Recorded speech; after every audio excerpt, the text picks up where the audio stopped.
The Sign of the Four. Chapter 3. In Quest of a Solution. It was 5:30 before Holmes returned. He was bright, eager, and in excellent spirits, a mood which in his case alternated with fits of the blackest depression. "There is no great mystery in this matter," he said, taking the cup of tea which I had poured out for him. "The facts appear to admit of only one explanation." "What? You have solved it already?" "Well, that would be too much to say. I have discovered a suggestive fact, that is all. It is, however, very suggestive. The details are still to be added.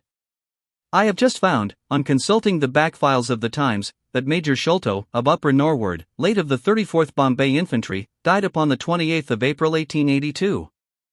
I may be very obtuse, Holmes, but I fail to see what this suggests." "No? You surprise me. Look at it in this way, then. Captain Morstan disappears. The only person in London whom he could have visited is Major Sholto. Major Sholto denies having heard that he was in London. 4 years later Sholto dies. Within a week of his death Captain Morstan's daughter receives a valuable present, which is repeated from year to year, and now culminates in a letter which describes her as a wronged woman. What wrong can it refer to except this deprivation of her father? And why should the presents begin immediately after Sholto's death, unless it is that Sholto's heir knows something of the mystery and desires to make compensation? Have you any alternative theory which will meet the facts? But what a strange compensation! And how strangely made! Why, too, should he write a letter now, rather than 6 years ago? Again, the letter speaks of giving her justice. What justice can she have? It is too much to suppose that her father is still alive. There is no other injustice in her case that you know of. There are certainly difficulties, said Sherlock Holmes, pensively. But our expedition of tonight will solve them all. Ah, here is a four-wheeler, and Miss Morstan is inside. Are you all ready? Then we had better go down, for it is a little past the hour. I picked up my hat and my heaviest stick, but I observed that Holmes took his revolver from his drawer and slipped it into his pocket. It was clear that he thought that our night's work might be a serious one. Miss Morstan was muffled in a dark cloak, and her sensitive face was composed, but pale. She must have been more than woman if she did not feel some uneasiness at the strange enterprise upon which we were embarking, yet her self-control was perfect, and she readily answered the few additional questions which Sherlock Holmes put to her. "Major Sholto was a very particular friend of Papa's," she said. "His letters were full of allusions to the Major. He and Papa were in command of the troops at the Andaman Islands, so they were thrown a great deal together. By the way, a curious paper was found in Papa's desk which no one could understand. I don't suppose that it is of the slightest importance, but I thought you might care to see it, so I brought it with me. It is here." Holmes unfolded the paper carefully and smoothed it out upon his knee. He then very methodically examined it all over with his double lens. "It is paper of native Indian manufacture," he remarked. "It has at some time been pinned to a board. The diagram upon it appears to be a plan of part of a large building with numerous halls, corridors, and passages. At one point is a small cross done in red ink, and above it is 3.37 from left, in faded pencil writing. In the left-hand corner is a curious hieroglyphic like 4 crosses in a line with their arms touching. Beside it is written, in very rough and coarse characters, the sign of the four, Jonathan Small, Mohammed Singh, Abdullah Khan, Dost Akbar. No, I confess that I do not see how this bears upon the matter. Yet it is evidently a document of importance.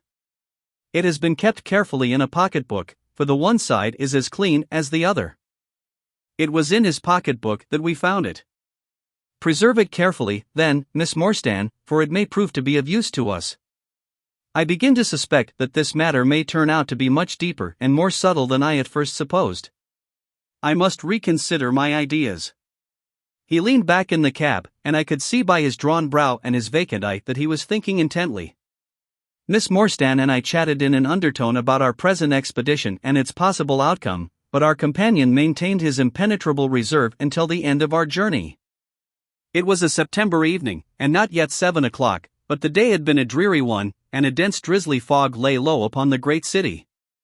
Mud-colored clouds drooped sadly over the muddy streets. Down the Strand the lamps were but misty splotches of diffused light which threw a feeble circular glimmer upon the slimy pavement. The yellow glare from the shop windows streamed out into the steamy, vaporous air, and threw a murky, shifting radiance across the crowded thoroughfare. There was, to my mind, something eerie and ghost-like in the endless procession of faces which flitted across these narrow bars of light, sad faces and glad, haggard and merry. Like all humankind, they flitted from the gloom into the light, and so back into the gloom once more. I am not subject to impressions, but the dull, heavy evening, with the strange business upon which we were engaged, combined to make me nervous and depressed. I could see from Miss Morstan's manner that she was suffering from the same feeling. Holmes alone could rise superior to petty influences. He held his open notebook upon his knee, and from time to time he jotted down figures and memoranda in the light of his pocket lantern. At the Lyceum Theatre the crowds were already thick at the side entrances. In front a continuous stream of hansoms and four-wheelers were rattling up, discharging their cargoes of shirt-fronted men and beshawled, beady-amanded women. We had hardly reached the third pillar, which was our rendezvous, before a small, dark, brisk man in the dress of a coachman accosted us. "Are you the parties who come with Miss Morstan?" he asked. "I am Miss Morstan, and these two gentlemen are my friends," said she. He bent a pair of wonderfully penetrating and questioning eyes upon us. "You will excuse me, miss," he said with a certain dogged manner, "but I was to ask you to give me your word that neither of your companions is a police officer." "I give you my word on that," she answered. He gave a shrill whistle, on which a street Arab led across a four-wheeler and opened the door. The man who had addressed us mounted to the box, while we took our places inside. We had hardly done so before the driver whipped up his horse, and we plunged away at a furious pace through the foggy streets. The situation was a curious one. We were driving to an unknown place, on an unknown errand. Yet our invitation was either a complete hoax, which was an inconceivable hypothesis, or else we had good reason to think that important issues might hang upon our journey. Miss Morstan's demeanor was as resolute and collected as ever. I endeavored to cheer and amuse her by reminiscences of my adventures in Afghanistan, but, to tell the truth, I was myself so excited at our situation and so curious as to our destination that my stories were slightly involved. To this day she declares that I told her one moving anecdote as to how a musket looked into my tent at the dead of night, and how I fired a double-barreled tiger cub at it. At first I had some idea as to the direction in which we were driving, but soon, what with our pace, the fog, and my own limited knowledge of London, I lost my bearings, and knew nothing, save that we seemed to be going a very long way. Sherlock Holmes was never at fault, however, and he muttered the names as the cab rattled through squares and in and out by tortuous bystreets. "Rochester Row," said he. "Now Vincent Square. Now we come out on the Vauxhall Bridge Road. We are making for the Surrey side, apparently." "Yes, I thought so. Now we are on the bridge. You can catch glimpses of the river." We did indeed get a fleeting view of a stretch of the Thames with the lamps shining upon the broad, silent water, but our cab dashed on, and was soon involved in a labyrinth of streets upon the other side.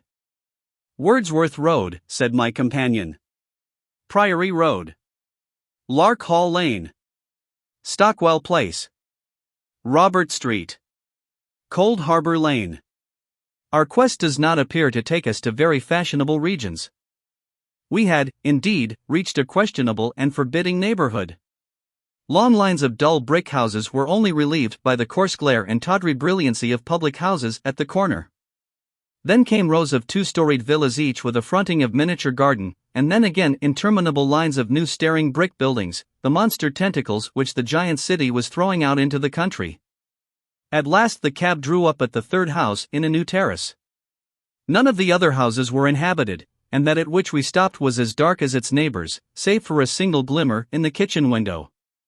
On our knocking, however, the door was instantly thrown open by a Hindu servant clad in a yellow turban, white loose-fitting clothes, and a yellow sash. There was something strangely incongruous in this oriental figure framed in the commonplace doorway of a third-rate suburban dwelling-house. "The Sahib awaits you," said he, and even as he spoke there came a high piping voice from some inner room. "Show them in to me, Khitmatgar," it cried. "Show them straight in to me."